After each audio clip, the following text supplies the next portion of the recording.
तेच मला बोलायचं होतं की शाळेत म्हणजे आता सगळं आहे पण ते सुरू नसते, कारण की स्कूल्समध्ये तर पहिले ते अटल लॅब वगैरे ते आहेत, पण रोबोटिक्सचे वगैरे जे आहेत ते त्याचे सेशन्स जे असतात, क्लासेस असतात ते कमी असतात. प्लस स्कूल्समध्ये टीचर्सला काय असतं, स्पेसिफिक शॉर्ट टाईम असतो, त्याच्यात टीचर्सवर खूप बर्डन येते, त्याच्यामुळे स्टुडंट्सवर पण येते. तसं नको, असे वेगवेगळे इंटरॅक्टिव्ह सेशन्स वगैरे पाहिजे स्कूल्समध्ये, पण ॲटलिस्ट वीकमधून एकदा.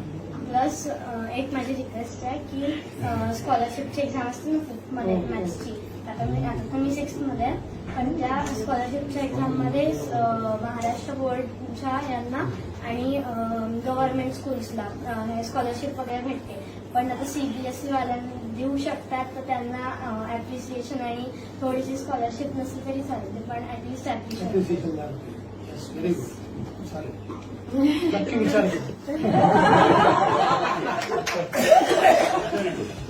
स्कूलचं बुक्स तर आहे ते ठीक आहे, पण वजन बॅग्स खूप आहेत, तर ते शाळेमध्ये वगैरे लॉकर वगैरे सारखं पाहिजे, तर आपण जे घरी जे बुक्स पाहिजे ते फक्त घेऊन जाऊ शकतो, आणि जे ठेवायचं आहे, जे कामाचं नाही आहे ते आपण साईड देऊ शकतो, म्हणजे वजन पाहिजे.